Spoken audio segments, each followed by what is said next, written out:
ሰላም ውድ አድማጮቻችን፣ ይህ ያያ ስፖርት ነው። ማንቸስተር ዩናይትድን በሚመለከት ተመልሰናል። አሊያንደር ጋርናቾን ቹዋሚኒን እናነሳለን። ከዛ ውጭ ደግሞ ዩናይትድን የአማካይ መስመሩን እንግዲህ ገበያዎቹ ምን ይመስላሉ? ከቶናሊ ከማቲያስ ፈርናንዴዝ ዝውውሮች በኋላ ዩናይትድ አሁንስ ምን እያሰቡ ነው የሚለውን በሚገባ የምናየው ይሆናል። ታዲያ ውድ አድማጮቻችን እናንተ ያያ ስፖርትን ላይክ፣ ሼር፣ ኮሜንት እና ሰብስክራይብ ማድረጋችሁም አይረሳ። እንግዲህ የመጀመሪያው መረጃችን የሚሆነው አሊያንደር ጋርናቾን የሚመለከት ነው። አድማጮቻችን አሊያንደር ጋርናቾ እንግዲህ በሩበን አሞሪም ስር ቤንች ከሆነ በኋላ ወደ ቼልሲ በ40 ሚሊዮን ፓውንድ እንዳቀና ይታወቃል። ቼልሲ ላይ እንግዲህ ይህንን ተጫዋች አሁን ለመሸጥ በይፋ እንደሚፈልጉ ታውቋል። ታዲያ እዚህ ላይ ነው ትልቁ ሀሳብ። ማንቸስተር ዩናይትዶች ከዚህ ዝውውር ከፍተኛ ገንዘብ ሊያገኙ ይችላሉ። ከ15-20% ከቀጣይ ሽያጩ ላይ ድርሻ መኖራቸው መረሳት የለበትም። አሁን በዝውውር መስኮቱ ላይ ከሚፈለጉና ከሚታዩ ተጫዋቾች መካከል እንግዲህ ዩናይትድ በተለይ ከቀጣይ ሽያጮቹ ከሚያገኛቸው ገንዘቦች ሰብሰብ በማድረግ በዝውውር መስኮቱ ላይ የሚያስፈልጋቸውን ሁኔታዎች ማስፈረም የሚሞክሩ ይሆናል። እንግዲህ ኤደርሰን የመጀመሪያው ኦልትራፎርድ የደረሰ የማንቸስተር ዩናይትድ ፈራሚ ይሆናል። ብራዚል ከዓለም ዋንጫ መውጣቱን ተከትሎ ኤደርሰን የስብስቡ አካል የሚሆን ነው። አሁን እዚህ ጋር መታሰብ የሚጠበቅበት የኦሬላን ቹዋሚኒ የሚፈርም ከሆነ የኤደርሰን መምጣት በሚገባ የሚያሳድገው ይሆናል። ኤደርሰንን በሚመለከት እንግዲህ ጥሩ አስተያየቶችን በተለይ አንድሪያ ፒርሎ ሰጥቷል። ፒርሎ እንግዲህ ለፕሪሚየር ሊጉ የተሰራ የሚመስል ተጫዋች ነው። በጣም ፈጣን ነው።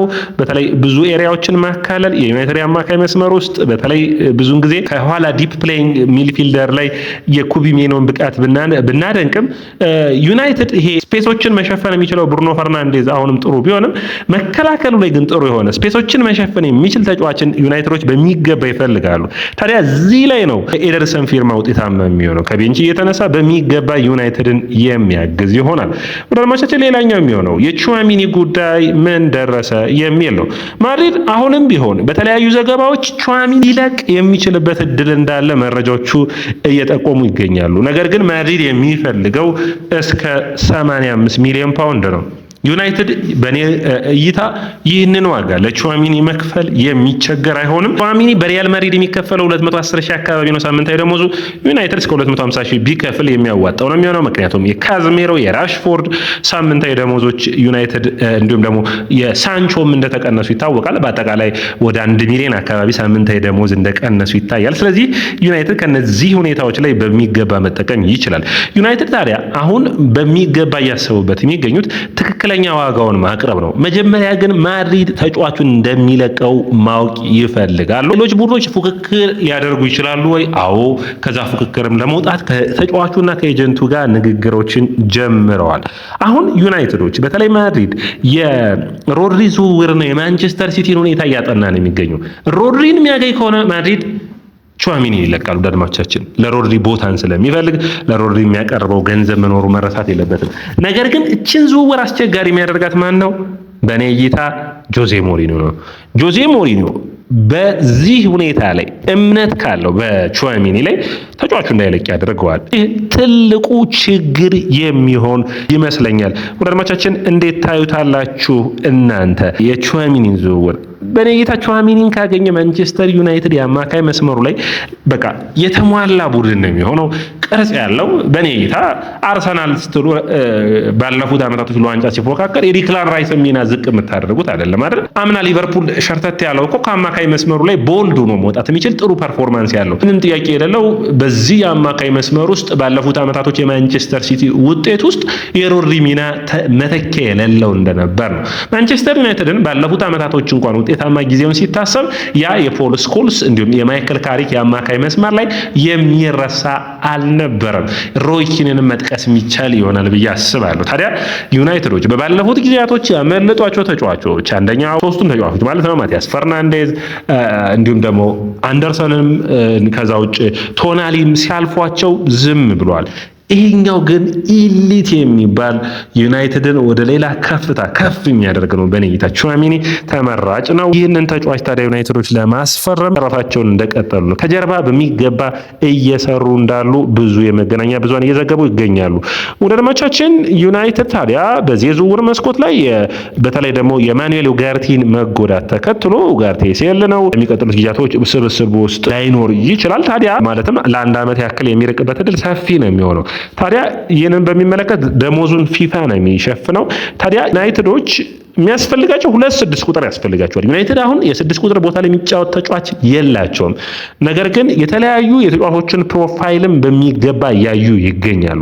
አሁንም በግልጽ ማናውቃቸው ዩናይትድ የዝውውር ኢላማ የሆኑ ተጫዋቾች እንዳሉ መርሳት የለብንም። ያልገለጹልን ከተገለጹት ውስጥ ግን በቅርቡ ደግሞ ዩናይትድ ንግግሮችን የጀመረው አንድሬ ሳንቶስ ጋር ነው። ወደ አድማጮቻችን አንድሬ ሳንቶስን በሚገባ እንየው። አንድሬ ሳንቶስን በሚመለከት ዩናይትድ ላለፉት 2 ዓመታቶች ይህንን የ2 ዓመት ብራዚላዊ ምልመላ ላይ ነበሩ። በጣም ጥሩ የሚባል ፐርፎርማንስ እንዳለውና ዩናይትድ ወደ አድማጮቻችን በአንድሬ ሳንቶስ ላይ ያለው ፍላጎት ኢኒዮስን ዩናይትድ ደጋፊዎች የምታደንጉ ከሆነ በአንድሬ ሳንቶስ ላይ ያላቸው ፍላጎት ባለፉት ዓመታቶች ያልቀነሰ ነው። አምና ቼልሲ የሚሸጥ የሚነካ አይደለም ማለት ዩናይትድ ከዝውውሩ ወጣ። ይህንን ተጫዋች ግን በሚገባ ምልመላ አድርገውበታል። አንድሬ ሳንቶስ 22 ዓመቱ ላይ የሚገኝ ነው። በሚገባ በተለይ ደግሞ በኔ እይታ ማለት ነው ጥሩ የሆነ አጣማሪ የኮቢ ሜኑ የመሆን አቅም አለው። ዩናይትድ ጥሩ አሁን ለምሳሌ ቹዋሚኒን ቢያገኝ ቹዋሚኒ ኮቢ ሜኑና እንዲሁም ደግሞ የብሩኖ ፈርናንዴስ ሶስቱ የአማካይ መስመር ምርጡ ይሆናሉ። ከዛ አንድሬ ሳንቶስ እንዲሁም ደግሞ ኤደርሰን ቤንች ላይ የሚሆኑ ይሆናል። ዩናይትድ ውጤታማ ሚናን የሚያገኝ ነው የሚሆነው። ስለዚህ ከቸልሲ ለማስፈረም ወደ 50 ሚሊዮን ፓውንድ ዩናይትዶች ለማውጣት ፍላጎት አላቸው።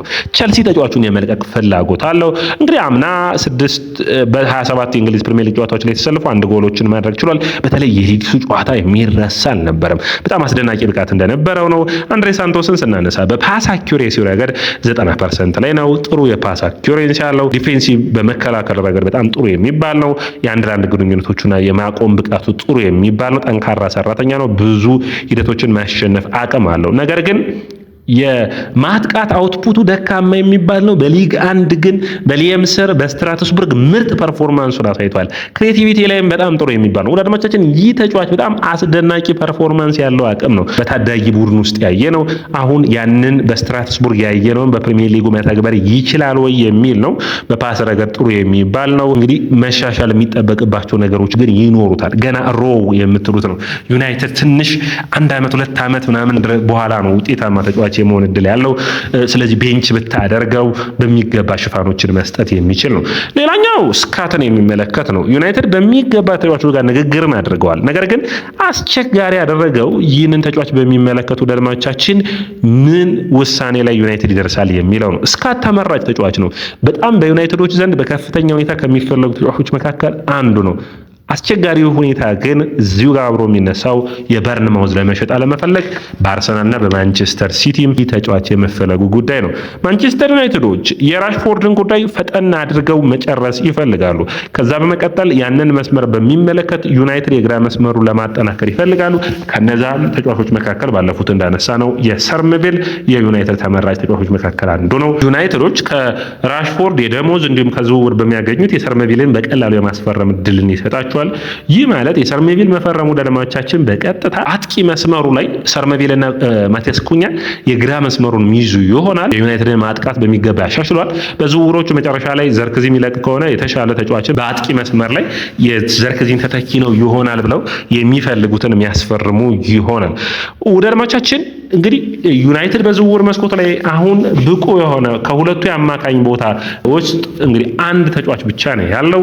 4 ተጫዋቾች ሊኖሩት ይፈልጋል። ቀጣይ እንግዲህ ሁለተኛው ፈራሚ ፈርሟል። የሚያስፈልገው 2 ተጫዋቾችን ፈጠን ያለ አማካኝ ፊርማ ያስፈልገዋል። የግራ መስመሩ ላይ ማስፈረም ያስፈልጋል። የፉል ባክ ቦታዎችንም በሚገባ ዩናይትዶች የሚያቸው ይሆናል። ግብ ጠባቂም የሚያስፈልገው መሆኑ መረሳት የለበትም። ማለትም ሁለተኛ ግብ ጠባቂ ማለት ነው። ወደ አድማቻችን የስፖርትን ላይክ፣ ሼር፣ ኮሜንት፣ ሰብስክራይብ ማድረጋችሁን አትርሱ።